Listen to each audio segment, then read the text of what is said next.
जय सिया राम दोस्तों, आप सभी लोगों का बहुत बहुत स्वागत है हमारे चैनल में। तो देखिए, आज की इस वीडियो में मैं आप लोगों को सुनाने वाली हूँ सीता माता की कथा। ऐसा कहा जाता है कि इस कहानी के सुनने से घर में अन्न धन के भंडारे बढ़ते हैं। तो देखिए, जो ये सीता माता की कहानी होती है, इसे दो तरह से सुना जाता है। कुछ लोग इसे 1.5 साल के लिए सुनते हैं, यानी कि 6-6 महीने करके सुनते हैं, और कुछ लोग इसे 1 साल के लिए सुनते हैं, यानी कि संक्रांत से शुरू करते हैं और फिर पूरा साल इस कहानी को सुनते हैं, इस कथा को सुनते हैं और संक्रांत वाले दिन इसका उद्यापन कर देते हैं। बहुत ही आसान है इसका उद्यापन विधि और इसकी कथा भी बहुत अच्छी है। और ऐसा माना जाता है कि अगर आप सीता माता की कथा का नियम लेते हैं, सीता माता की कथा सुनते हैं, तो आपके घर में कभी भी अन्न धन के भंडारे खाली नहीं होते। बहुत ही ज्यादा बरकत रहती है और बहुत ही ज्यादा अच्छी रहती है ये कथा सुनना।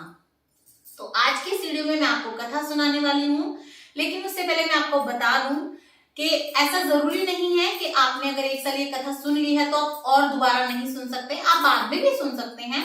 बस अगर आप 1 साल सुन लेते हैं तो आप एक बार उसका उद्यापन कर दीजिए, उसके बाद आप चाहें तो कंटिन्यू भी रख सकते हैं। तो इसी तरीके से आप बहुत सरल तरीके से ये कथा सुन सकते हैं। और मैंने अपने चैनल पर संक्रांत से रिलेटेड और भी बहुत सारी वीडियोस बना रखी हैं, जिसमें मैंने आपको और कथाओं का नियम लेना, उनका उद्यापन करना और भी दान पुण्य करना, इस तरह की बहुत सारी वीडियोस बना के दे रखी हैं। आप उन्हें भी जरूर से चेक कीजिएगा। तो देखिए, आपको कुछ नहीं करना है। मान लीजिए जैसे संक्रांत से आप इस नियम को उठा रहे हैं, तो संक्रांत वाले दिन आप सुबह उठ के जल्दी नहा लीजिएगा। और मैं आपको संक्रांत पे कैसे स्नान आदि करते हैं उसकी वीडियो भी दे दूंगी, आप जरूर देखिएगा। और उसके बाद आपको नहा धोने के बाद अपनी कथा करनी है। तो जो सी कथा आप जो है पकड़ना चाहते हैं, जिस कथा का नियम आप पकड़ना चाहते हैं, आप वो वाली कथा सुन लीजिएगा। और फिर उसके बाद रोज आपको जो है ना, स्नान करने के बाद कथा सुननी है, उसके बाद आप अपना नियम ले सकते हैं। और फिर उसके बाद आप रोज अपने डेली रूटीन में नहा धोकर जैसे पूजा करते हैं, ऐसे ये कथा सुन लें और इस तरीके से आपका पूरा 1 साल का नियम ये पूरा हो जाता है। तो इस वीडियो में मैं आपको कथा सुनाने वाली हूँ, तो चलिए वीडियो को शुरू कर लेते हैं। तो देखिए, कथा शुरू करने से पहले सबसे पहले आप रोज चाहे गणपति भगवान को अपने साथ विराजमान ना करवाएं, कोई बात नहीं, लेकिन आप जिस दिन शुरू कर रहे होंगे, जिस दिन से आप नियम लेंगे, उस दिन आप गणपति महाराज को अपनी कथा में जरूर बिठाएं। आप चाहें तो रोज भी बिठा सकते हैं, लेकिन रोज ऐसा भी कर सकते हैं आपके जहां आप पूजा करेंगे मंदिर होगा, वहीं बैठ के आप कथा सुन ले। जैसे देखिए, मेरा मंदिर यही है, तो मैं यहीं पर बैठ के कथा कर लूंगी, तो मुझे अलग से गणपति भगवान को विराजमान करने की जरूरत नहीं पड़ेगी। लेकिन पहले दिन, जिस दिन हम इसका नियम लेंगे, उस दिन हम गणपति भगवान को विराजमान जरूर करवाएंगे। तो चलिए कथा को शुरू कर लेते हैं। सर्वप्रथम हम हमारे गणपति भगवान को तिलक कर देंगे, उसके बाद हम अपने लोटे पे तिलक कर लेंगे इस तरीके से, और फिर उसके बाद हम अपने भी तिलक कर लेंगे।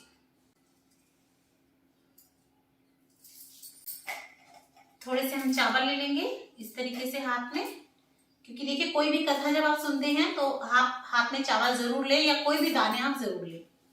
तो चलिए कथा को शुरू कर लेते हैं। सीता माता की कथा। यह कहानी सीता माता कहा करती थी और श्री राम इसे सुना करते थे।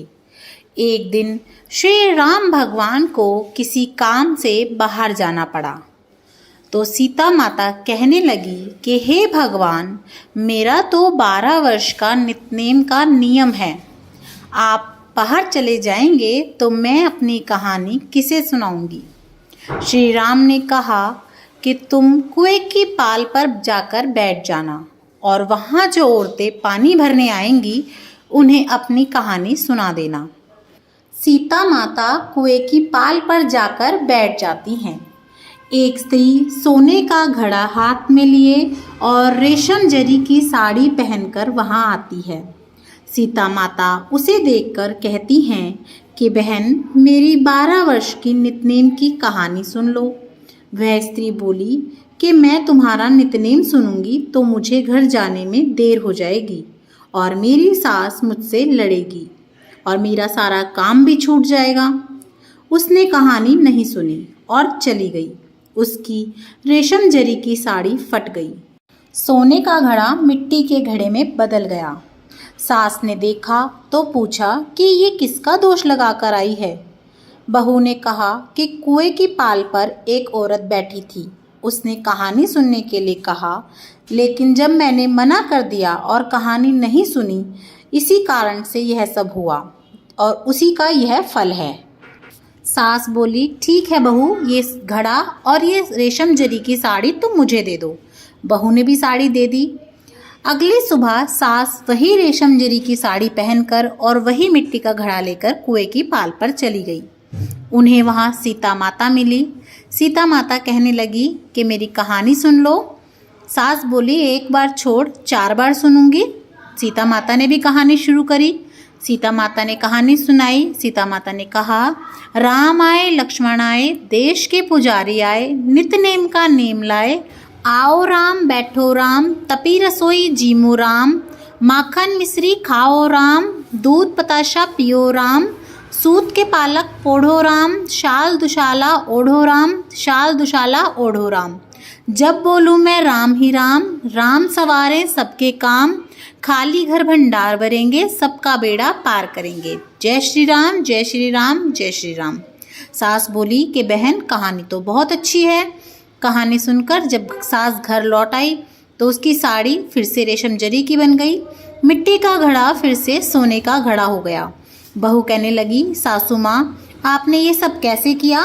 सास ने कहा कि बहू, तू तो दोष लगा के आई थी और मैं अब दोष उतार कर आ रही हूँ। बहू ने फिर पूछा कि वह कुएं वाली स्त्री कौन थी? सास बोली कि वो सीता माता थी। वे पुराने से नया कर देती हैं, खाली घर में भंडारे भर देती हैं और सबके घर में लक्ष्मी जी का वास कर देती हैं और सभी मनोकामनाओं को पूर्ण कर देती हैं। बहू बोली, ऐसी बात है तो सासू जी, ये कहानी मुझे भी सुना दो। सासू जी बोली, ठीक है, तुम भी सुनो। और सास ने भी कहानी शुरू कर दी। राम आए लक्ष्मण आए, देश के पुजारी आए, नित नेम का नेम लाए, आओ राम बैठो राम, तपी रसोई जीमो राम, माखन मिश्री खाओ राम, दूध बताशा पियो राम, सूत के पालक पोढ़ो राम, शाल दुशाला ओढ़ो राम, शाल दुशाला ओढ़ो राम। जब बोलूँ मैं राम ही राम, राम संवारे सबके काम, खाली घर भंडार भरेंगे, सबका बेड़ा पार करेंगे। जय श्री राम, जय श्री राम, जय श्री राम। कहानी सुनकर बहू बोली कि कहानी तो बहुत अच्छी है। सास ने कहा कि ठीक है, इस कहानी को रोज कहा करेंगे। अब सास बहू रोज सवेरे उठती, नहाती धोती और पूजा करने के बाद नित्य की सीता माता की कहानी कहती। एक दिन उनके यहाँ पड़ोस की एक औरत आई और बोली कि बहन, थोड़ी सी आँच दे दो। वह बोली कि अभी तो हमने आँच नहीं बाली है। वो बोली, फिर तुम सासू बहू इतनी सुबह उठकर क्या कर रही हो? सुबह 4 बजे से उठी हुई हो? तो वो दोनों बोली कि हम सुबह उठकर नहा धोकर पाठ पूजा करते हैं, सीता माता की नित्य की कहानी करते हैं।